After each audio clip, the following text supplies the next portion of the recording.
సర్పంచ్ ఎన్నికల్లో కాంగ్రెస్ ముందంజ. కానీ భవిష్యత్తులో అన్ని ఓటమి భయాలే. సర్పంచ్ ఎన్నికల్లో బీఆర్ఎస్ వెనుకంజ. గత బీఆర్ఎస్ పాలనను ప్రజలు మరవలేదు. పంచాయతీ ఎలక్షన్లో కాంగ్రెస్ గాలి వీస్తుంది కదా సార్, మరి కాంగ్రెస్ పుంజుకున్నట్టేనా సార్ ఇది? అంటే కాంగ్రెస్ పార్టీ ఏదైతే మొన్నటి వరకు జూబ్లీహిల్స్ ఎన్నికలలో ఎప్పుడైతే కాంగ్రెస్ పార్టీ విన్నింగ్ అంటే గెలవటం జరిగిందో దాన్ని బట్టి మళ్ళీ ప్రజలలో కాంగ్రెస్ పార్టీ బలంగా ఉంది అనే సంకేతాలు రాష్ట్ర వ్యాప్తంగా రావటం జరిగింది. దానివల్ల ముఖ్యంగా ఏంటంటే గ్రామ పంచాయతీ సర్పంచ్ ఎన్నికలలో ఇది పార్టీ గుర్తులు లేకుండా జరుగుతున్నటువంటి ఎన్నికలు.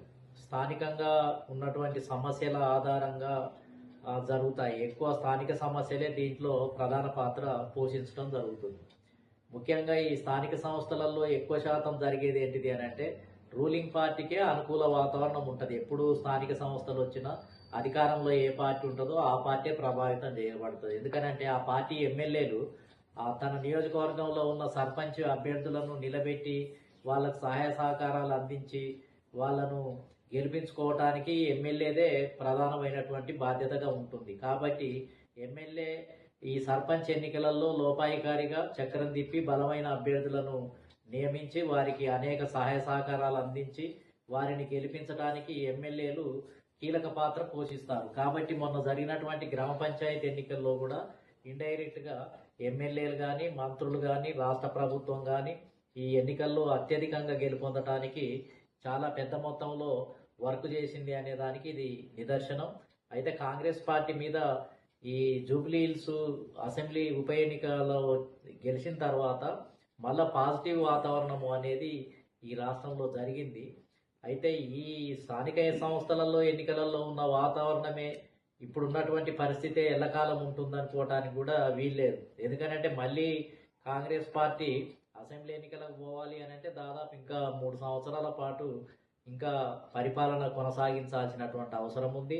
ముఖ్యంగా రాష్ట్ర స్థాయి ఎన్నికలు వేరుగా ఉంటాయి. స్థానిక ఎన్నికలు వేరు, రాష్ట్ర స్థాయి ఎన్నికలు వచ్చినప్పుడు ఇప్పుడు ఉన్నటువంటి ప్రధాన పార్టీలన్నీ కూడా కీలక పాత్ర పోషించే విధంగా ఉంటాయి.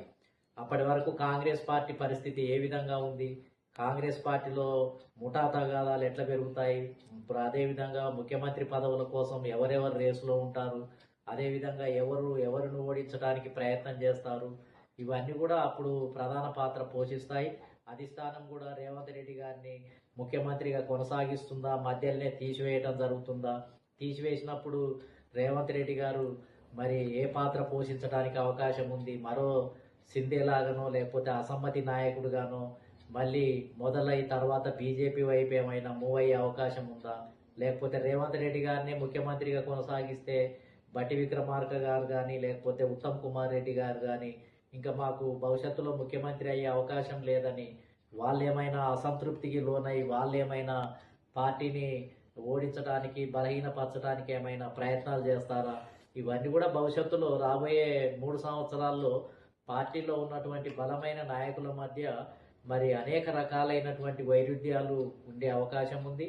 మళ్ళీ నెక్స్ట్ మంత్రి వర్గాన్ని విస్తరించినప్పుడు ఎవరెవరిని మారుస్తారు, ఎవరెవరికి మంత్రివర్గంలో స్థానాన్ని కలగజేస్తారు, ఇవన్నీ కూడా ఆధారపడి ఉంటాయి. ప్రతి విషయం కూడా ఒక కీలక సమస్యగానే మారుతుంది. కాంగ్రెస్ పార్టీకి ఒక అగ్ని పరీక్షగానే మారే అవకాశం ఉంది. రాహుల్ గాంధీ గారు పార్టీ మీద ఏ విధమైనటువంటి నియంత్రణ ఉంటుంది, ఎవరిని తీసివేయాలని అనుకుంటాడు, కాబట్టి ఇవన్నీ కూడా మారుతాయి. కాబట్టి ఈనాడు ఉన్నటువంటి వాతావరణం భవిష్యత్తులో ఉంటుందనటానికి వీల్లేదు. రేపటి నుంచే అడుగడుగున మారుతూ ఉంటాయి. కాంగ్రెస్ పార్టీ పరిపాలన అనేది మరి నిప్పుల మీద నడిచినట్టుగానే ఉంటుంది. చివరి దాకా అది గెలిచేంత వరకు కూడా అది గెలుస్తుందా, ఓడిపోతుందా, ఉంటుందా, పోతుందా అనేది అసలు ఎవరు చెప్పలేనటువంటి పరిస్థితి ఉంది. మొత్తానికైతే ఈ స్థానిక సర్పంచ్ ఎన్నికల్లో మాత్రం ఏదో రకంగా బయటపడ్డట్టుగా కనిపిస్తుంది. బీఆర్ఎస్ మీద ఉన్న వ్యతిరేకత, బీజేపీలో మరి ఏదైతే దాంట్లో ఇంకా పార్టీలో ఉన్న గ్రూప్ తగాదాలు, ఆ పార్టీ అనుకున్న ఫలితాలు సాధించకపోవడం, అంటే ప్రతిపక్షాల యొక్క బలహీనతే కాంగ్రెస్ పార్టీ గెలుపుకు కూడా ఉపయోగపడిందా అనేది మరి స్పష్టంగా కనిపిస్తుంది.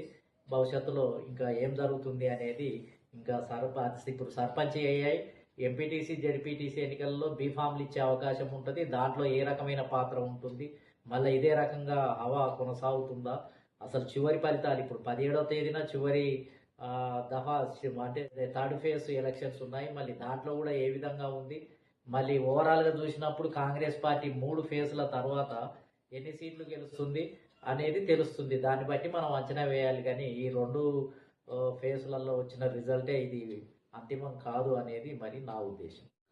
సార్, బీఆర్ఎస్ పార్టీ వాళ్ళు ఎలక్షన్ కాకముందుకు మొత్తం ఊర్లు మొత్తం మా వైపే ఉంది, మేమే గెలుస్తాము, చరిత్ర సృష్టిస్తామని అన్నారు. మరి ఇప్పుడు బీఆర్ఎస్ పార్టీ వాళ్ళు ఏం చెప్తారు సార్?